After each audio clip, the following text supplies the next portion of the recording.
వినీషా రెడ్డి గారు నమస్తే అండి. నమస్తే. So functional nutritionist. So functional nutrition చదువుకున్నారు.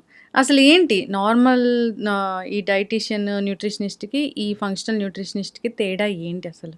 ఓకే. సో ఆడియన్స్ నన్ను ఫస్ట్ టైం చూస్తున్నారు కాబట్టి నా గురించి ఒక చిన్న ఎడ్యుకేషనల్ బ్యాక్‌గ్రౌండ్ చెప్తాను. నేను ఎంఎస్సీ డైటెటిక్స్ చేశాను. చేసిన తర్వాత లైక్ అందరు డైటీషియన్స్ లాగే క్లినికల్ డైటెటిక్స్‌లో నాకు ఇంట్రెస్ట్ ఉండే. క్లినికల్ డైటెటిక్స్లో మనం టైప్ 2 డయాబెటీస్, పీసీఓఎస్, థైరాయిడ్ ఇది ఎప్పుడు కూడా బ్లడ్ షుగర్ బ్యాలెన్స్ అని చెప్పేసి లేకపోతే వెయిట్ మేనేజ్మెంట్ కింద మనం నేర్చుకుంటాం. So 4 years or 5 years back నాకు క్లినిక్లో ఒక కొత్త కేసు వచ్చిండే. పీసీఓఎస్ కేసు అది. పీసీఓఎస్ కేసుని మేము ఎంత హీల్ చేస్తున్నా ఆమె కాన్స్టెంట్గా ఒక కంప్లైంట్ ఇచ్చేది, కడుపులో నొప్పి. చాలా కాన్స్టెంట్ కంప్లైంట్. ఏది చేసినా ఎంత చేసినా మాకున్న నాలెడ్జ్లో అది తగ్గేది కాదు. డాక్టర్స్ ఎవరు కూడా ఐడెంటిఫై చేయలేం. సో వన్ ఫైన్ డే ఒక గ్యాస్ట్రోఎంట్రాలజిస్ట్ ఆమెని ఐడెంటిఫై చేశారు. ఇట్స్ అన్ ఐబిఎస్ కేస్ అని. సో నాకు అప్పుడు చాలా ఇంట్రెస్ట్ కలిసింది. ఇరిటబుల్ బౌల్ సిండ్రోమ్ గురించి మేము క్లినికల్గా చదువుకున్నప్పుడు ఎక్కడా రాలేదు. వచ్చింది హాస్పిటల్స్లో వర్క్ చేసినప్పుడు only instruction is gluten free follow అవ్వండి, డైరీ ఫ్రీ ఫాలో అవ్వండి అని ఇరిటబుల్ బౌల్ సిండ్రోమ్కి వచ్చేది. సో ఆమెకు అది పెట్టాం, గ్లూటెన్ ఫ్రీ పెట్టాము, డైరీ ఫ్రీ పెట్టాము. బట్ స్టిల్ ఆ కేసు అసలు సాల్వ్ అవ్వట్లేదు. సో దెన్ ఐ థాట్ ఇది డాక్టర్తో మేము ఇంకా ఎక్కువ మాట్లాడుతూ తెలుసుకున్నప్పుడు ఇది life style management, diet management, దీనికి ఏం మెడికేషన్ లేదు అని చెప్పారు. సో మెడికేషన్ లేనప్పుడు ఇది డిసీజ్ కాదు, ఇది ఒక డిజార్డర్. ఎక్కడి నుంచి వస్తుంది, ఎందుకు ఇంత క్రానిక్ సఫరింగ్ ఉంది దీంట్లో, ఇది లైఫ్ స్టైల్ని ఎందుకు డిస్టర్బ్ చేస్తుంది అన్న ఒక ఇంట్రెస్ట్ నాకు క్రియేట్ అయింది. అక్కడ నుంచి I did my own research. And ఇది మన ఐబిఎస్, ఐబిడి మన ఏషియన్ పాపులేషన్లో ఎస్పెషల్లీ లైక్ ఇండియన్ పాపులేషన్లో చాలా తక్కువగా కనిపించేది ఒక 4-5 ఇయర్స్ బ్యాక్ అనమాట. సో అప్పుడు అంత అవగాహన లేకుండే. సో నేను వెస్ట్రన్ డాక్టర్స్ ఇన్స్టాగ్రామ్ ప్రొఫైల్ కానివ్వండి, ఇంకా గూగుల్ రీసెర్చ్ చేసినప్పుడు I came to know there is something called as irritable bowel syndrome. Manage చేసుకోవడానికి ఒక కోర్స్ ఉంది. ఇది ఫంక్షనల్ న్యూట్రిషన్ అని ఒక సబ్జెక్ట్ ఉంది. అది నేర్చుకుంటే కన్వెన్షనల్గా ఏదైతే ట్రీట్ చేయలేకపోతున్నారో ఫంక్షనల్ న్యూట్రిషన్లో దానికి ఆన్సర్ ఉంది అని నాకు అర్థమైంది. సో అప్పుడు నేను మొనాష్ యూనివర్సిటీ దాంట్లో ఐబిఎస్ కోర్స్ ఉంటే అది జాయిన్ అయ్యాను. అది జాయిన్ అయిన తర్వాత దాంట్లో మేజర్గా డైట్ గురించి డిఫరెన్షియల్ డయాగ్నోసిస్ అంటాం. అంటే ఐబిఎస్ అయినా లేదా ఇంకేదైనా ఆర్గానిక్ డిసీజెస్ ఉన్నాయా, వీటికి ఏం టెస్ట్ చేసుకోవాలి, బ్లడ్ టెస్ట్ దగ్గర నుంచి మొత్తం డీటెయిల్డ్గా చాలా మంచిగా కోర్స్ ఉంది. సో ఐబిఎస్ కోర్స్ చేశాను. తర్వాత జర్నీలో నాకు అర్థమైంది ఏంటంటే ఇది డైట్, లైఫ్ స్టైలే కాకుండా దీంట్లో ఇన్ఫెక్షన్స్ చాలా మేజర్ రోల్ ప్లే చేస్తాయి. మన గట్లో జరిగే డిస్బయోసిస్ అంటే మీ ఓన్ గట్ మైక్రోబయోమే మిమ్మల్ని ఇన్ఫెక్టివ్గా మారుస్తుంది. లేకపోతే బయట నుంచి ఏదైనా ఫుడ్ ఇన్ఫెక్షన్ వచ్చినప్పుడు కూడా అది క్రానిక్గా మీ గట్లో నిల్చుండిపోతుంది అని నాకు అర్థమైంది. ఓకే, అది హీల్ చేయనంత వరకు ఈ ఐబిఎస్ హీల్ అవ్వదు అని అర్థమైంది. So then I started doing like small intestinal bacterial overgrowth, SIBO doctor అని వెస్ట్రన్ డాక్టర్ నిరోలా ఉన్నారు, ఆస్ట్రేలియన్ డాక్టర్ అనమాట. She been doing IBS and ఈ కేసెస్ లాస్ట్ 20 years నుంచి చేస్తున్నారు ఆమె ప్రాక్టీషనర్.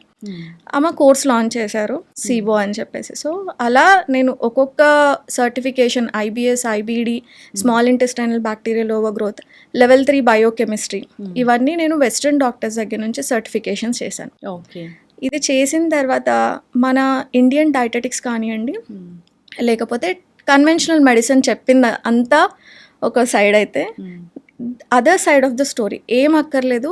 మనం ఈ 4 root causes, 5 root causes, autoimmune డిజార్డర్స్కి అయినా, లీకీ గట్స్ అయినా, ఐబిఎస్ అయినా, ఐబిడి అయినా, ఒక రూట్ కాజ్ ఏంటి అంటే it all starts from your gut అని నాకు అర్థమైంది. అయితే ఏదైనా ఇష్యూతో మీ దగ్గరకు ఒక పేషెంట్ వస్తే ఎలా ట్రీట్ చేస్తారు? సో ఇది సబ్జెక్టివ్. అంటే మీకు అసలు ఏ ఇష్యూ ఉన్నది, ఇప్పుడు థైరాయిడ్ లేకపోతే టైప్ 2 డయాబెటీసా, వీటన్నిటికీ రూట్ కాజ్ డిఫరెంట్గా ఉంటాయి. ఒక్కొక్క డిసార్డర్కి ఒక్కొక్క రూట్ కాజ్ ఉంటుంది. దాన్ని మనం ఐడెంటిఫై చేసుకుంటాం. సే నేను ఒక ఎగ్జాంపుల్ చెప్తాను మీకు. ఎవరికైనా హైపోథైరాయిడిజం ఉందనుకోండి, ఆమె ఎంత ట్రై చేసినా వెయిట్ లాస్ అవ్వట్లేదు, ఒక 100 kgsకి వెళ్ళిపోయారు అనుకున్నాం. సో ఇలాంటి వాళ్ళల్లో ఏంటి అంటే ఫస్ట్ అసలు థైరాయిడ్ డయాగ్నోసిస్ కరెక్ట్గా చేశారా లేదా అనేది మనం అర్థం చేసుకుంటాం.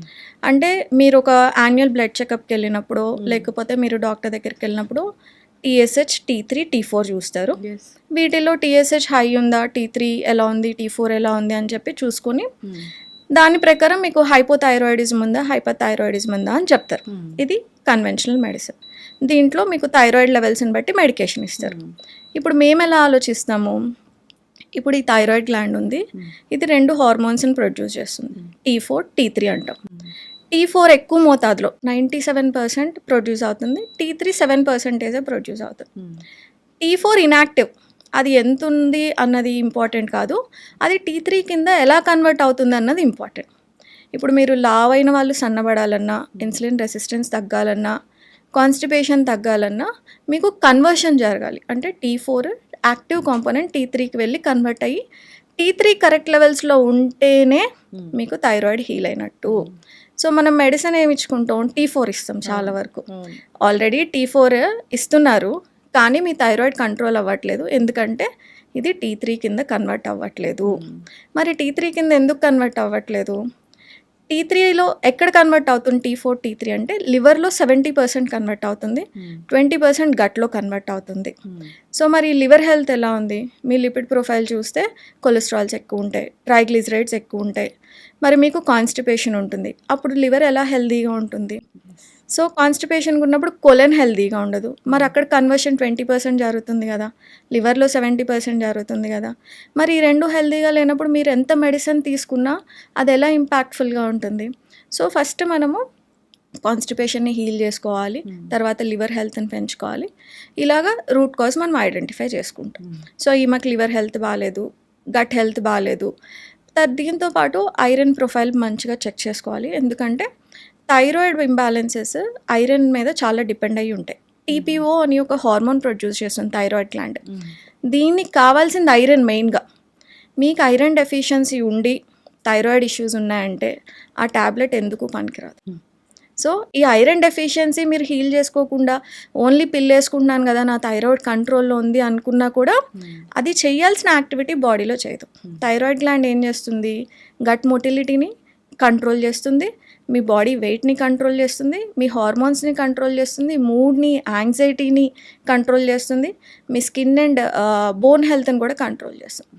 మరి ఇన్ని జరగాలనుకున్నప్పుడు ఓన్లీ T4 ఇచ్చుకొని మనం ఆ ట్యాబ్లెట్ ఇచ్చుకున్నప్పుడు, లివోథైరాక్సిన్ లాంటి ట్యాబ్లెట్స్ ఇచ్చినప్పుడు అది అసలు T3 కింద కన్వర్ట్ అవ్వలేదు అనుకోండి, దర్ ఇస్ నో పాయింట్. అందుకనే థైరాయిడ్ ఉన్న వాళ్ళు ఇప్పుడు కూడా వెయిట్ లాస్, నాకు థైరాయిడ్ వచ్చింది కాబట్టి వెయిట్ పెరిగిపోతున్నాం అనుకుంటారు, కానీ అండర్లైన్ అసలు గట్ హెల్త్ చూసుకోకుండా ఉన్నప్పుడు మీరు ఎన్నైనా చేయండి, ఎంత క్యాలరీ డెఫిసిట్లోకైనా రండి, మీరు ఎక్స్ట్రీమ్గా లెథర్జిక్గా అయిపోతారు తప్ప ఆ న్యూట్రియంట్ డెఫిషియన్సీస్ని మనం అడ్రస్ చేయనంత వరకు మీకు హెల్తీగా ఉంటుంది. ఖచ్చితంగా అండి, మీరు చెప్పింది 100% కరెక్ట్.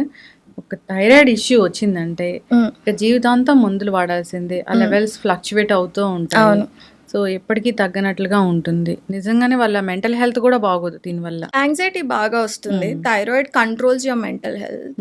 సో యాంగ్జైటీ బాగా వస్తుంది. ఫస్ట్ అసలు మనకి క్లినికల్ సైన్స్ ఏం కనిపిస్తాయి, మీకు థైరాయిడ్ టెస్ట్ చేసుకోకముందరనే విపరీతంగా స్వెట్టింగ్ రావడము, యాంగ్జైటీ కనిపించడం, చిన్న చిన్న వాటికి కోపం రావడము, ఇరిటబిలిటీ ఎక్కువైపోవడము, లేదా కాన్స్టిపేషన్ కనిపించడం లాంటి ఇష్యూస్ మనకి క్లినికల్ సైన్స్ కనిపిస్తాయి. అప్పుడు మీరు డాక్టర్ దగ్గరికి వెళ్ళినప్పుడు మీరు ఎక్స్ప్లెయిన్ చేస్తుంటే కనుక ఆయన వెంటనే థైరాయిడ్ టెస్ట్ రాస్తారనమాట. So it all begins in the gut initially అని నేను చెప్తాను.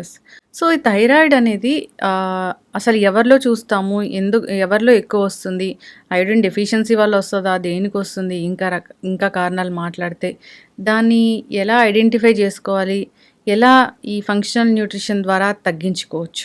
ఓకే, సో నేను చెప్పినట్టు ఇంతక మనకి రూట్ కాజ్ ఎక్కడి నుంచి స్టార్ట్ అయింది. మీరు ఆబ్వియస్ 4 పాయింట్స్ అంటే మీ లైఫ్ స్టైల్, మీరు టైంకి తింటున్నారా, టైంకి పడుకుంటున్నారా, తిన్నది కూడా హెల్తీగా బ్యాలెన్స్డ్గా తింటున్నారా, ఫైబర్, ప్రోటీన్ ఎక్కువ, గ్రెయిన్ రేషియో మనకి తక్కువ ఉండాలి మనం తినే దాంట్లో. ఒక సెడెంటరీ లైఫ్ స్టైల్ లీడ్ చేస్తున్నారు అనుకోండి, సో దానివల్ల కూడా మనకి ఇంబ్యాలెన్సెస్ వస్తాయి. అన్నిటికన్నా మెయిన్ కాంపోనెంట్ స్ట్రెస్. ఈ స్ట్రెస్ వల్ల కూడా థైరాయిడ్ ఇంబ్యాలెన్సెస్ రావడానికి చాలా ఛాన్సెస్ ఉంటాయి. మనం ఇప్పుడు ఈ థైరాయిడ్ రావడానికి ఏ ఏజ్ గ్రూప్లో పాసిబిలిటీ ఉంది అంటే మేనిఫెస్టేషన్ స్టేజ్ అని ఒకటి అంటాం. అంటే మీకు ఒక రోగం రావడానికో, ఒక డిజార్డర్ రావడానికో ఒక మంచి 5-6 ఇయర్స్ పడతాయి. మీ బాడీ సైన్స్ అండ్ సిమ్టమ్స్కి చూపిస్తూనే ఉంటుంది, కానీ మనం అది ఇగ్నోర్ చేస్తాం. అవును. సో ఇప్పుడు ఒక స్కూల్ పిల్లోడు, ఒక 10th క్లాస్ 9th క్లాస్ పిల్లల్లో మనము వాళ్ళని ఎగ్జామ్స్ అని చెప్పి లేదా 24/7 వాళ్ళని చదువు మీద ఫోకస్ చేసేసి ఎక్కువ స్ట్రెస్కి గురి చేసామనుకోండి, వాళ్ళు టైంకి తినరు, టైంకి పడుకోరు, పేరెంటల్ స్ట్రెస్, తర్వాత స్కూల్ నుంచి వచ్చే స్ట్రెస్ కలిపి వాళ్ళ థైరాయిడ్ని ఇంపాక్ట్ చేయడం స్టార్ట్ చేస్తుంది. యాజ్ యంగ్ యాజ్ లైక్ ఆ ఏజ్ నుంచి స్ట్రెస్కి ఎవరైతే కాన్షియస్గానో అన్కాన్షియస్గానో సబ్కాన్షియస్గానో మనం స్ట్రెస్కి గురవుతూ ఉంటే కనుక మన థైరాయిడ్ ఫంక్షనాలిటీ తగ్గుతూ వస్తుంది అనమాట. సో ఇది మీకు ఒక డిసీజ్ రూపంలో బయటపడడానికి ఒక 5 years పడుతుంది. సో స్ట్రెస్ ఉన్న వాళ్ళు ఫస్ట్ చేసేది ఏంటి, బింజ్ ఈటింగ్ చేస్తారు లేదా పడుకోరు. సో అలాంటి వాటిలో చిన్న చిన్నగా మీరు చేసే లైఫ్ స్టైల్ మిస్టేక్స్లో కానివ్వండి, మీ స్ట్రెస్ ఫ్యాక్టర్స్లో కానివ్వండి, మీరు కేర్ తీసుకోలేదు అంటే కనుక అది మేనిఫెస్ట్ అవ్వడానికి 5 years పడుతుంది, 5-6 years. సో అప్పుడు వన్ ఫైన్ డే మీరు వెళ్ళి టెస్ట్ చేసుకున్నప్పుడు మీకు థైరాయిడ్ ఇంబ్యాలెన్సెస్ ఉన్నాయని తెలుస్తుంది. దీంట్లో హెరిడిటరీగా థైరాయిడ్కి చాలా పాసిబిలిటీస్ ఉంటాయి. మీరు మీ ఫాదర్ లాగా కనిపించడానికి మీ ఫాదర్ పోలికలు ఉన్నాయనుకోండి, మీ ఫాదర్కి థైరాయిడ్ ఇష్యూస్ ఉంటే మీకు జెనెటిక్ ప్రీడిస్పోజిషన్ 100% ఉంటుంది. అంటే మీరు ఒక లోడెడ్ గన్ లాగా. లోడెడ్ గన్ అంటే ఏంటి, మీరు స్ట్రెస్ తీసుకున్నా, అన్హెల్దీ ఈటింగ్ ప్యాటర్న్స్ ఫాలో అయినా, మీ గట్ హెల్త్ బాగోకపోయినా అది ఒక ట్రిగర్ పుల్ చేసినట్టే. అప్పుడు మీరు థైరాయిడ్ ఇంబ్యాలెన్సెస్ ఉన్నట్టు మనం చేసుకోవచ్చు. సో మీరు లోడెడ్ గన్. ఇప్పుడు నా దాంట్లో థైరాయిడ్ ఇష్యూస్ మా ఫ్యామిలీలో లేవు.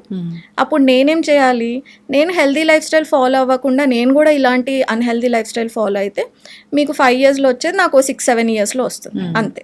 సో వీళ్ళకే థైరాయిడ్ ఇష్యూస్ వస్తున్నాయి, వీళ్ళకి రావు అని చెప్పడానికి లేదు. ఎవరైనా జెనెటిక్ ప్రీడిస్పోజిషన్లో ఉన్న వాళ్ళు ఫస్ట్ లైన్లో నించున్నారు మీరందరూ. వెనకాల అన్హెల్దీగా లైఫ్ స్టైల్ ఫాలో అయిన వాళ్ళు ఒక్కొక్క మేనిఫెస్టేషన్ ఉంటుంది. అంటే మీ దాంట్లో వీకర్ జీన్ ఏంటి, నాకు type 2 diabetes is a weaker gene. నా భయం అంతా నాకు జెస్టేషనల్ డయాబెటీస్ వచ్చినప్పుడు కూడా నాకు చాలా క్లియర్గా అర్థమైంది నేను ఫ్యూచర్లో టైప్ 2 డయాబెటిక్ అవుతాను.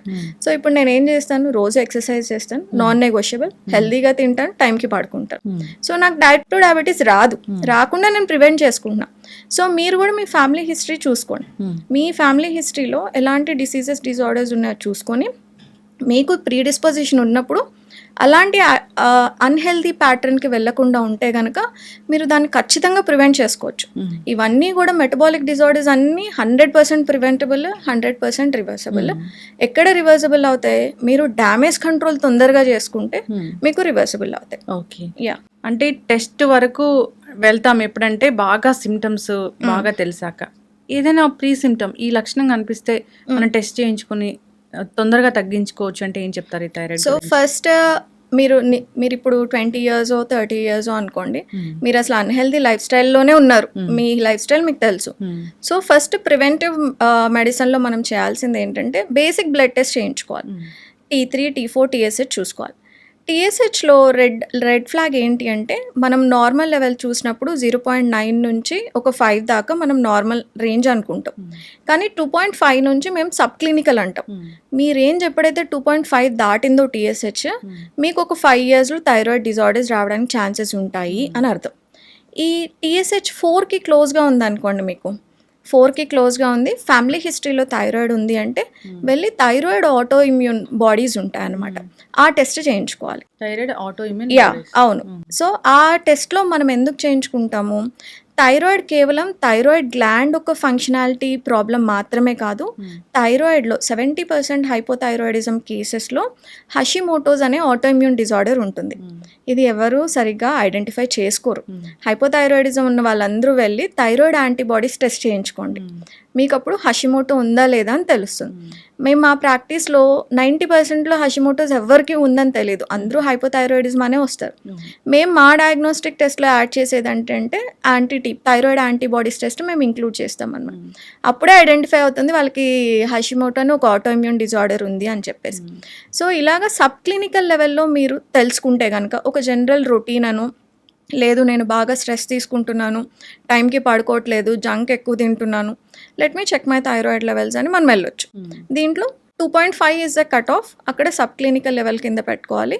2.5 కన్నా ఎక్కువ ఉందంటే లేదా ఫ్యామిలీ హిస్టరీలో ఉంది అనుకున్నా కూడా మనం థైరాయిడ్ యాంటీబాడీస్ చెక్ చేసుకొని రూల్ అవుట్ చేసుకోవాలి. ఫస్ట్ మనకు వచ్చే పాసిబిలిటీ ఉందా లేదా అని రూల్ అవుట్ చేసుకోవాలి. ఓకే, సో వచ్చే అవకాశం ఉంది, కొంచెం బోర్డర్ లైన్లో ఉంది, సో ప్రీ థైరాయిడ్ కండిషన్ అంటారా? అవును, అదేదో అవును. వచ్చేలా ఉంది యాహ్! యాహ్! యాహ్! అన్నప్పుడు ఏం చేస్తాము? సో, ఇక్కడ నేను ఇందాక చెప్పినట్టు T4 నుంచి T3కి కన్వర్ట్ అయితేనే మీకు యాక్టివ్ థైరాయిడ్ గ్లాండ్ ఫంక్షనాలిటీ మీ బాడీ తీసుకుంటుంది. ఈ T4 నుంచి T3 కన్వర్ట్ అవ్వాలంటే అది selenium dependent, zinc dependent, iodine dependent అనమాట. సో సెలీనియం రోజుకి 2 బ్రెజిలియన్ నట్స్ తింటే మీకు కావాల్సిన సెలీనియం వస్తుంది. That is first point. Zinc ఇలాగా సీడ్స్ అండ్ నట్స్ ఉంటాయి కదా, అవన్నీ కూడా జింక్ రిచ్. పంప్కిన్ సీడ్స్ కానివ్వండి, సన్ఫ్లవర్ సీడ్స్ కానివ్వండి, ఇవన్నీ జింక్ రిచ్ ఉంటాయి. So zinc rich foods, selenium rich foods మీ డైట్లో స్టార్ట్ చేయాలి. ఈ 4 పాయింట్స్ అందరికీ బేసిక్ అండి. అంటే మీకు రోగం ఉన్నా రోగం లేకపోయినా, ఫ్యామిలీ హిస్టరీ ఉన్నా లేకపోయినా అందరూ రోజు ఎక్సర్సైజ్ చేయాలి, ఫైబర్ ఎక్కువ తినాలి, ప్రోటీన్ ఎక్కువ తినాలి, గ్రెయిన్ ఇంటేక్ తగ్గియాలి. గ్రెయిన్ ఇంటేక్ తగ్గించుకొని ఒక యాక్టివ్ లైఫ్ స్టైల్ లీడ్ చేసుకుంటూ సిర్కాడియన్ రిథమ్, అంటే మీరు యాక్టివ్ స్లీప్ 10 o'clock నుంచి 5 o'clockకి మీకు స్లీప్ సైకిల్ రావాలి. చాలామంది ఏం చెప్తారంటే మేము 8 hours పడుకుంటాం మేడం, 2 నుంచి మేము 10 దాకా పడుకుంటాం అంట. So it's not an active sleep. ఆ టైంలో లివర్ డీటాక్సిఫికేషన్ సరిగ్గా జరగదు. ఎప్పుడైతే స్లీప్ హార్మోన్ ప్రొడ్యూస్ చేయాలో మీరు అప్పుడు డైజెస్టివ్ ఫైర్ని ఇంక్రీజ్ చేస్తారు. అంటే 2కి పడుకునే వాళ్ళు 11కో 12కో తింటారు కదా. సో మీరు పడుకునే టైంలో మీ డైజెస్టివ్ ఫైర్ ఎక్కువ ఉంది అంటే body will not detox. So liver functionality తగ్గిపోతుంది. దీనివల్లే చాలా రకాల రోగాలు, అన్ని రోగాలకి ఇది ఒక రూట్ కాజ్ అని కూడా చెప్పుకోవచ్చు. సో ఈ 4 పర్టికులర్ థింగ్స్ అంటే మీ physical health, mental health, biological health, nutritional health, ఈ 4 బాగుంటే మీకు అసలు ఏ రోగాలు అన్నవి రావు. వచ్చిన మీ బాడీ చాలా మంచిగా ఇమ్యూన్ సిస్టమ్ మంచిగా ఉంటుంది. కాబట్టి గట్ హెల్త్ 70% ఆఫ్ మీ ఇమ్యూన్ సిస్టమ్ గట్లోనే ఉంటుంది. అది బాగుంటుంది కాబట్టి మీరు తొందరగా రికవర్ అవుతారు. సో డిసీజ్ రాదు అని ఎవరు గ్యారంటీ ఇవ్వరు, కాకపోతే వచ్చినప్పుడు you can fight it better. Okay, అంటే మీ దగ్గరికి థైరాయిడ్ పేషెంట్స్ వస్తారు, వచ్చినప్పుడు సో వాళ్ళకి మామూలుగా ఇంగ్లీష్ మెడిసిన్ రాసినట్లుగా థైరాయిడ్కి సంబంధించిన ట్యాబ్లెట్స్ రాస్తారా, లేదంటే ఈ విటమిన్స్ ఇలాంటి సప్లిమెంట్స్తోనే తగ్గిస్తారా, అంటే ఏంటి? థైరాయిడ్ మెడికేషన్ మానేయాలా వద్దా, రెమిషన్లో ఉందా, రివర్సబుల్లా, మనం మానేయాలా లేదా అన్నది మల్టిపుల్ ఫ్యాక్టర్స్ మీద డిపెండ్ అయి ఉంటుంది. ఫస్ట్ టైం మా దగ్గరికి వచ్చేసారు కదా అని మేము థైరాయిడ్ మెడికేషన్ తీసేసాం. సో మనం సిస్టమాటిక్గా నేను ఇంతకు ఎగ్జాంపుల్ ఇచ్చినట్టు మాకు ఒక 100 kgs పేషెంట్ ఉన్నారు, ఆమెకు థైరాయిడ్ ఇష్యూస్ బాగుంది. థైరాయిడ్లో ఏంటంటే చిన్నప్పటి నుంచి కాన్స్టిపేషన్ ఉన్న వాళ్ళు ఉంటారు. ఈ కాన్స్టిపేషన్ ఉన్నప్పుడు ఇంతకు మనం మాట్లాడుకున్నాం చూడండి, 20% of T4 to T3 conversion లివర్లో జరుగుతుంది, గట్లో జరుగుతుంది, మిగతా 70% మనకి లివర్లో జరుగుతుంది. మరి ఆమె అంతా అన్హెల్దీ గట్ ఉండి, అన్హెల్దీ వెయిట్లో ఉండి, ఆమె స్ట్రెస్ లెవెల్స్ పీక్ చాలా ఎక్కువగా ఉంటాయి. మేము ఈ స్ట్రెస్ లెవెల్స్కి సంబంధించిన క్వశ్చన్స్ కూడా అడుగుతాం అన్నమాట. వాటి అన్నిట్లో తనకి 5 on 5 స్కోర్, హైయెస్ట్ స్ట్రెస్ లెవెల్స్లో ఉన్నప్పుడు మనం మెడికేషన్ వీన్ ఆఫ్ చేయొద్దు. దీనికి కావాల్సిన కన్వర్టింగ్ న్యూట్రియంట్స్ ఏవైతే ఉంటాయో ఫస్ట్ గట్ హెల్త్ ఇంప్రూవ్ చేసుకోవాలి. మనం ఎంత న్యూట్రియంట్ సప్లిమెంట్స్ ఇచ్చినా ఇంజెషన్ అంటే మనం తినడం, డైజెషన్, అది మీ పొట్టలో స్టమక్ యాసిడ్స్ కరెక్ట్గా ఉంటేనే అది డీబాండ్ అయ్యి డైజెస్ట్ అవుతుంది. డైజెస్ట్ అయింది ఎసిమిలేట్ అవ్వాలి, ఆర్గాన్స్కి, బ్లడ్కి అందాలి. ఎసిమిలేట్ అయిన తర్వాతనే cellular level of nutrition improve అవుతుంది. మరి ఈ 4 ప్రాసెస్లు జరగాలంటే వెంటనే జరిగిపోదు కదా. ఇన్ని ఇయర్స్ ఆఫ్ అబ్యూజ్ ఉంది బాడీకి. అబ్యూజ్ అంటే మీరు టైంకి తినరు, పడుకోరు, న్యూట్రిషన్ లేదు, చాలా డిప్లీషన్స్ ఉన్నాయి. కాబట్టి మనం ఒక సిస్టమాటిక్ వేలో ఒక్కొక్క దాన్ని అడ్రస్ చేసుకుంటూ వెళ్తే వన్ ఫైన్ డే మీ TSH, T4, T3 అన్ని ఆప్టిమల్ రేంజ్లో ఉన్నాయంటే డాక్టర్తో వెళ్ళి మాట్లాడుకొని ఇప్పుడు నా హెల్త్ ఇలా ఉంది, హెల్త్ కండిషన్, నేను ఎంతవరకు ట్యాబ్లెట్ని మానేసేయచ్చు, ఎంతవరకు డోసెస్ తగ్గించుకోవచ్చు అని మనం డిస్కస్ చేసుకొని న్యూట్రిషనిస్ట్, డాక్టర్స్తో డిస్కస్ చేసుకొని we can take a decision. కానీ అబ్రప్ట్గా ఎవ్వరు కూడా మనం ఆపేయకూడదు. అండ్ ఇప్పుడు ఫంక్షనల్ మెడిసిన్లో ఓన్లీ T4 కాదు T3 యాడ్ చేస్తున్నారు. So that is giving a lot of good result. Hypothyroidism ఉన్న వాళ్ళలో T4 ట్యాబ్లెట్ ఇచ్చేదానికన్నా T3 యాడ్ చేస్తుంటే వాళ్ళు చాలా రిలాక్సింగ్గా ఉంది, యాంగ్జైటీ తగ్గుతుంది, నైట్ మంచిగా పడుకుంటున్నారు. సో ఇప్పుడు మనకి అట్లీస్ట్ లైక్ సౌత్ ఇండియన్ స్టేట్స్లో ఫంక్షనల్ న్యూట్రిషన్ అంటే ఎవరికి తెలియదు, ఫంక్షనల్ మెడిసిన్ న్యూట్రిషన్ మీద అంత అవగాహన లేదు. ఇప్పుడు నేను ఇవన్నీ చెప్పినా కూడా చాలామందికి కొత్తగానే అనిపిస్తుంది, కానీ వెస్టర్న్ స్టేట్స్లో ఇది చాలా పాపులర్ అప్రోచ్ అనమాట. ఒక డిసీజ్ అక్కడెక్కడ కూడా వెళ్ళంగానే యాంటాసిడ్స్ రాసేయడం, యాంటీబయాటిక్స్ రాసేయడం లాంటివి ఉండవు. చాలా డిఫికల్ట్ వాళ్ళకి ఒక ప్రిస్క్రిప్షన్ రావడమే. మీరు వెళ్ళండి, ఫుడ్ మార్చుకోండి, లైఫ్ స్టైల్ మార్చుకోండి అని చెప్తూ ఉంటారు తప్ప తొందరగా మెడికేషన్స్కి ఎవరు వెళ్ళరనమాట. సో అక్కడున్న అప్రోచ్ వాళ్ళ రీసెర్చ్ ప్రకారం, ఎందుకంటే వాళ్ళకి గట్ ఇష్యూస్ చాలా పెరిగిపోతూ ఉంటాయి because of ultra processed foods. So అక్కడ డాక్టర్స్ అందరూ కూడా ఫంక్షనల్ న్యూట్రిషన్, ఫంక్షనల్ మెడిసిన్ అప్రోచ్ని చాలా క్లోజ్గా ఫాలో అవుతారు. ఆ ఆడియన్స్ అందరికీ, అక్కడున్న పాపులేషన్ వాళ్ళందరికీ ఐడియా ఉంది. మనం కొత్తగా అడాప్ట్ చేసుకుంటున్నాం. Maybe down the lane I'm hoping ఒక 4 years అయితే ఇది ఒక కామన్ ప్రాక్టీస్ అవుతుంది, ఎక్కువ మంది దీని గురించి చదువుకొని ప్రాక్టీస్ చేస్తారు అని ఐ ఆల్సో విష్. ఎస్, అంటే ఇక్కడ ఏం చేస్తారంటే మీ దగ్గరికి ఒక పేషెంట్ వస్తే రూట్ కాజ్ ఏంటనేది ఐడెంటిఫై చేస్తాం, తెలుసుకొని అక్కడ ఏ డెఫిషియన్సీ వచ్చింది, దాన్ని ఎలా కరెక్ట్ చేయాలి, కరెక్ట్ చేశాక దాని మందుల్ని ఎలా ఆపేయాలి. సిమ్టమాటిక్ ట్రీట్మెంట్ అన్నది చాలా రాంగ్ అప్రోచ్ అనేది నా ఉద్దేశం. అంటే మీకు థైరాయిడ్ డిజార్డర్ ఉన్నప్పుడు థైరాయిడ్ రిసెప్టార్స్ లివర్లో కూడా ఉంటాయి. అప్పుడు ఏం చేస్తాయి, LDL బ్యాడ్ కొలెస్ట్రాల్ని పెంచేస్తాయి. మీరు తినకపోయండి మీ LDL షూట్ అవుతూ ఉంటుంది. సో అప్పుడు ఏం చేస్తారు, మీ రిపోర్ట్ పట్టుకొని వెళ్ళినప్పుడు థైరాయిడ్ డిజార్డర్స్ ఉంటాయి, మీకు మీ లిపిడ్ ప్రొఫైల్ అబ్నార్మల్గా ఉంటుంది, మీకు PCOS వస్తుంది, హార్మోనల్ ఇంబ్యాలెన్స్ వస్తాయి, మీరు ప్రీ డయాబెటిక్ రేంజ్లో ఉంటారు.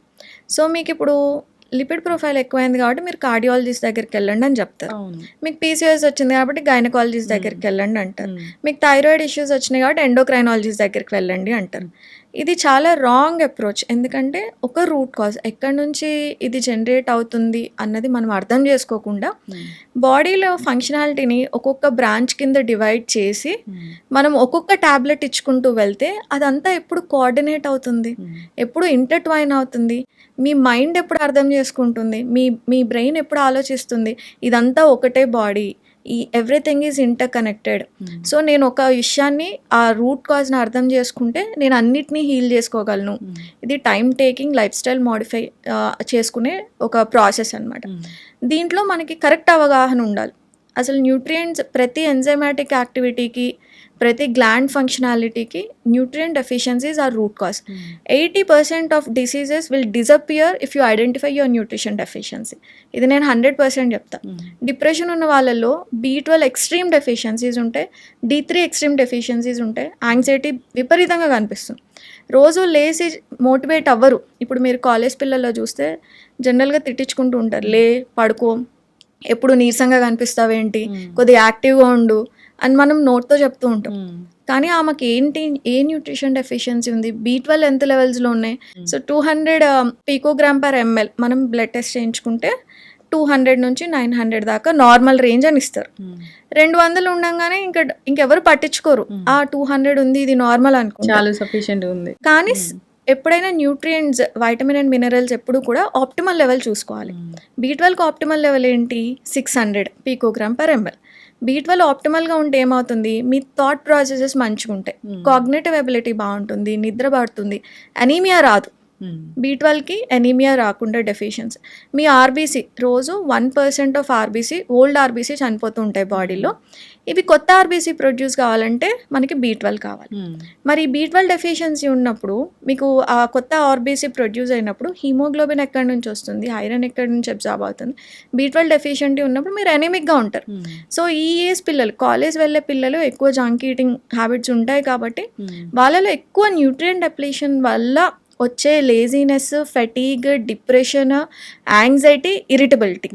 B12, D3, ఐరన్ నాన్ నెగోషియబుల్గా మీకు ఆప్టిమల్ రేంజ్లో ఉండాలి. నార్మల్ రేంజ్ కానే కాదు, ఆప్టిమల్ రేంజ్. D3 ఎవరికైతే మెంటల్ హెల్త్ ఇష్యూస్ ఉంటాయో వాళ్ళకి 60 రేంజ్లో ఉండాలి. B12 ఎవరికైతే మెంటల్ హెల్త్ ఇష్యూస్, ఫెటీగ్ ఉంటుందో వాళ్ళకి 600 రేంజ్లో ఉండాలి.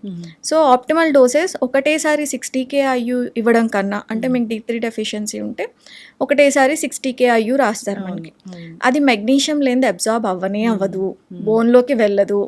90% ఆఫ్ వరల్డ్ పాపులేషన్లో మెగ్నీషియం డెఫిషియన్సీ ఉంటుంది, అందుకే కాన్స్టిపేషన్ ఉంటుంది. మీరు ఎంత ఫైబర్ తినండి, ఎంత వాటర్ తాగండి, మీ కాన్స్టిపేషన్ రిజాల్వ్ అవ్వదు. ఎందుకు, కాన్స్టిపేషన్కి root cause thyroid, magnesium deficiencies. మరి ఈ రెండు అడ్రస్ అవునప్పుడు మీకు ఎలా కాన్స్టిపేషన్ హీల్ అవుతుంది? లీటర్ నీళ్ళు తాగుతారు, ఇంత ఫైబర్ తింటారు, కానీ మీకు కాన్స్టిపేషన్. సో ఒక్క మెగ్నీషియం సైట్రేట్ తీసుకోండి, 500 mg, you'll have a easy motion, మంచిగా వెళ్ళిపోతుంది. సో ఇలాగా I strongly believe 80% of disorders అన్నిటికీ మందులు అక్కర్లేదు. You need vitamin and minerals. Yes. మంచి ఖచ్చితంగా అండి. హెల్ప్. సో, ఈ విటమిన్ టాబ్లెట్స్ తీసుకున్నా కానీ అబ్జార్ప్షన్ ఉండదు అంటే అవును. ఆ గట్ హెల్త్ సరిగ్గా లేదని. లేదు అన్నట్టు సో, ముందు దాన్ని కరెక్ట్ చేసుకోవాలి. చేసుకోవాలి. మీరు చూస్తున్నారు గట్ హెల్త్ ఇష్యూస్ రావడానికి మెయిన్ కారణం ఈ జంక్ ఫుడ్, ఇంకా రకరకాల టాబ్లెట్స్ అనేవి మనం పిచ్చి పిచ్చిగా వాడడం వల్ల అంతేనా? అవును. అవును. సో, యాంటాసిడ్స్, యాంటీబయాటిక్స్ మనం చేసే తప్పేంటంటే యాసిడ్ రిఫ్లెక్స్ వచ్చిందనుకోండి, ఒక డాక్టర్‌ని కలుస్తాం. హ్మ్. కలిసి ఆయన ఒక 15 డేస్ కోర్స్ రాస్తే హ్మ్. ఆ 15 డేస్ మీరు యాంటాసిడ్స్ వేసుకుంటారు, యాంటీబయాటిక్స్ వేసుకుంటారు. కానీ మీరు చేస్తున్న మిస్టేక్ ఏంటి? డైట్ కరెక్ట్ చేసుకుంటారా? చేసుకోరు. టైంకి పడుకుంటారా? పడుకోరు. కాఫీ, టీలు విపరీతంగా తాగుతారు, ఆల్కహాల్ తాగుతారు, స్మోక్ తాగుతారు, టైంకి తినరు. మరి రూట్ కాజే మీ అన్‌హెల్తీ లైఫ్ స్టైల్ వల్ల, అన్‌హెల్తీ ఈటింగ్ ప్యాటర్న్ వల్ల వచ్చిన ఒక డిజార్డర్ యాసిడ్ రిఫ్లెక్స్. మరి దీనికి మందులు ఎలా ఫిక్స్ చేస్తాయి? మీకున్న స్టమక్ యాసిడ్‌ని తగ్గించడానికి యాంటాసిడ్స్ రాసిస్తారు. మీరు 15 డేస్ కోర్స్ ఆయన 15 డేస్ చెప్తే మనం నెలలు వాడేసుకుంటాం. అవును. మనంతట మనం వాడుకుంటాం. అవును. ఎప్పుడు యాసిడ్ రిఫ్లెక్స్ వచ్చినా ఫార్మాస్యూటికల్స్ ఫార్మసీకి వెళ్ళి మనంతట మనం మందులు తెచ్చుకొని వాడుకుంటాం. లేదా ఈ డాక్టర్ మంచిగా చెప్పలేదని వేరే డాక్టర్ దగ్గరికి వెళ్తాం. ఆయన కూడా యాంటాసిడ్, యాంటీబయాటిక్కే రాస్తారు. ఇలా మీరు ఎంతమంది డాక్టర్స్ దగ్గరికి వెళ్ళి ఎన్ని సంవత్సరాలు యాంటాసిడ్స్, యాంటీబయాటిక్స్ వాడుతున్నా సరే మీకు అది తగ్గదు. మరి ఇదేం చేస్తుంది?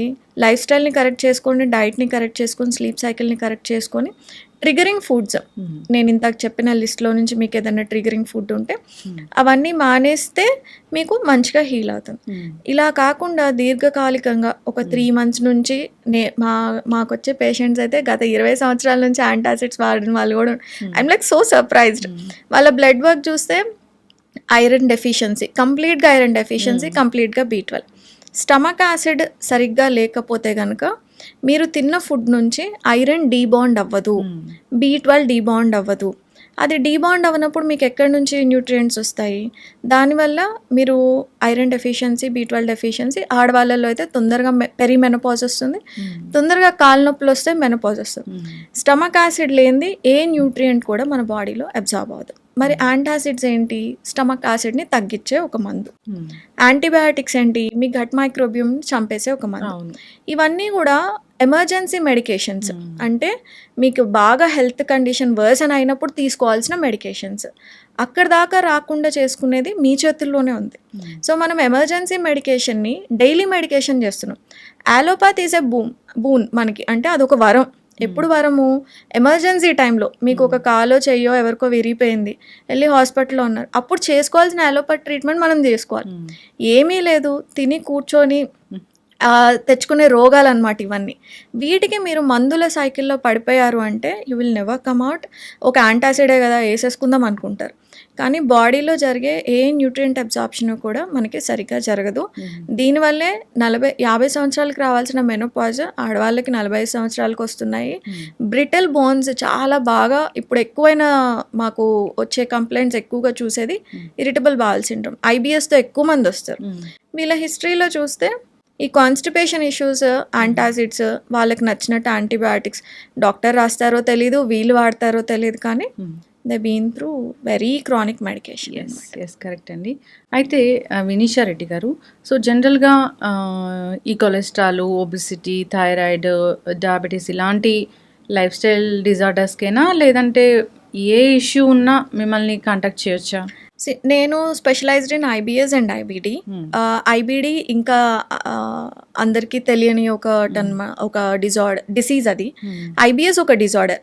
గ్యాస్ ఎక్కువగా పట్టేస్తూ ఉంటుంది మాకు, పొట్టలో అరిగినట్టు అనిపించదు, పొట్ట ఎప్పుడు కూడా ఒక బెలూన్ లాగా బ్లోటెడ్గా ఉంటుంది, ఫుడ్ ఇంటాలరెన్సెస్ మాకు చాలా ఎక్కువగా ఉంటాయి అని ఇలాంటి సిమ్టమ్స్తో బాధపడుతూ ఉంటారు. కడుపు నొప్పి అకేషనల్గా వస్తుంది, పోతూ ఉంటుంది, గ్యాస్ ఎక్కువ ఫామ్ అవుతూ ఉంటుంది, ఎక్కువ చిన్నపిల్ల తినే క్వాంటిటీ కూడా వాళ్ళు తినలేరు.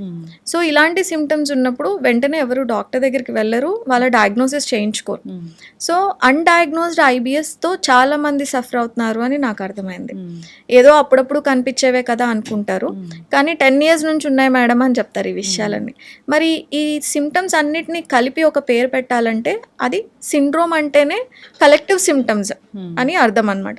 సో ఇరిటబుల్ బౌల్ సిండ్రోమ్ ఉందని చాలా మందికి తెలియదు. So I'm specialised in IBS. కానీ IBS వచ్చినప్పుడు ఏంటి, గట్లో అబ్జార్ప్షన్ ఉండదు, న్యూట్రిషన్ రిక్వైర్మెంట్ ఉండదు కాబట్టి మీకు పీసీఓఎస్ రావచ్చు, థైరాయిడ్ రావచ్చు, డయాబెటీస్ రావచ్చు. సో గట్ హెల్త్ బాగున్నప్పుడు మీకు ఫస్ట్ ఐబిఎస్ ఎవరికి రాదు. ఇవన్నీ ఇంపాక్ట్ చేసుకుంటూ అబ్జార్ప్షన్ని ఇలాగ డిస్టర్బ్ చేసుకుంటూ, డైజెషన్ని డిస్టర్బ్ చేసుకుంటూ వస్తారు కాబట్టి ఎవ్రీథింగ్ ఈజ్ ఇంటర్వైన్. ఎస్. సో ఈ డిసీజే అని కాదు, మీకు ఎప్పుడైతే సరే ఐబిఎస్ ఉన్నా, గట్ ఇష్యూస్ ఉన్నా, మెటబాలిక్ డిజార్డర్స్ ఉన్నా, functional nutrition is a very good approach అండి. మనము న్యూట్రియంట్ రెగ్యులర్గా కన్వెన్షనల్ న్యూట్రిషన్లో మేము చేసినప్పుడు కూడా D3 ఎండలో నించోండి, B12 నాన్ వెజ్ తినండి, ఇదే సజెషన్స్ ఇచ్చేదాన్ని నేను కూడా ఒక 4-5 years బ్యాక్. ఇదే సజెషన్స్ ఇచ్చేవాళ్ళం, ఒక మల్టీవైటమిన్ వేసుకోండి. కానీ దట్స్ ఆల్ రాంగ్ అప్రోచ్ అని ఇప్పుడు మల్టిపుల్ రీసెర్చెస్ ఉన్నాయి ఎందుకు సప్లిమెంట్ చేయాలి అన్నది. మల్టిపుల్ రీసెర్చెస్ ఉన్నాయి. ఇప్పుడు జనాలకి కూడా they are like little convinced. So నేను 22 years అప్పుడు డైటెక్స్ ఫినిష్ చేసినప్పుడు అందరికి ఇదే పొద్దున్నే ఎండలో నించొని D3 వచ్చేసేదని చెప్పేదాన్ని నేను కూడా. That's what my text book thought me actually. So అలాగే ఉండేది. కన్వెన్షనల్గా మెడిసిన్ అదే నమ్మేది, మనము అదే నమ్మే వాళ్ళము, జనాలు అదే నమ్మేవాళ్ళు. కానీ ఇప్పుడు ఇట్స్ చేంజింగ్. ఎండలో నించోగానే D3 ఎవరికి రాదు. లివర్ హెల్త్ బాగుంటేనే మీరు అబ్జర్వ్ చేసుకున్న ఏదైతే సన్ రేస్ నుంచి D3 కన్వర్ట్ అయ్యి యాక్టివ్ కాంపౌండ్ కింద మీ బాడీలో అబ్జార్బ్ అవ్వాలి అంటే అదొక పెద్ద పాత్వే అని చదివాకనే మనకు అర్థమవుతుంది. ఎస్, ఖచ్చితంగా అండి. సో లివర్ డీటాక్స్ గురించి నెక్స్ట్ ఎపిసోడ్లో మాట్లాడదాము. అసలు ఎందుకు చెడిపోతుంది, ఎలా డీటాక్స్ చేసుకోవాలనే దాని గురించి చాలా చక్కగా చెప్పారండి. ఫంక్షనల్ న్యూట్రిషన్ అని. సో ఇది చాలా అద్భుతాలే చేస్తుంది. సో అసలు రూట్ కాజ్ ఏంటో కనుక్కుంటారు, డెఫిషియన్సీని కరెక్ట్ చేస్తారు, దానివల్ల జబ్బులు అనేవి తగ్గిపోతాయి. చాలా చక్కటి ఇన్ఫర్మేషన్ అండి. ధన్యవాదాలు. Thank you so much. One life lesson what medicine has taught you. Whatever you can do without expecting. But I really believe మన పాజిటివ్ యాటిట్యూడ్ ఉంటేనే మనం ఏదైనా సాధించగలం. గట్ని మనం కరెక్ట్గా డీల్ చేసినట్లయితే అది మనకి పాజిటివ్ హార్మోన్స్ని రిలీజ్ చేస్తుంది. షుగర్ వచ్చిన వాళ్ళ పరిస్థితి ఏంటి? పొట్ట దగ్గర పెరిగితే దాన్ని ఆండ్రాయిడ్ అంటారు, ఆండ్రాయిడ్ ఫోన్ కదా. అసలు థాట్స్ ఎందుకు వస్తాయి? బ్రెయిన్ డెడ్ అంటే దానికి ప్రపంచం అంతా కూడా కొన్ని నిర్దిష్టమైనటువంటి లక్షణాలు ఉంటాయి. మానసికంగా ధైర్యంగా ఉంటే క్యాన్సర్ జయించవచ్చు. You are a doctor for a cause sir, అంతే. వాళ్ళకి వచ్చిన ఆదాయం కాకుండా ఫ్రీ సర్వీస్ ఎంతమందికో చేస్తారు.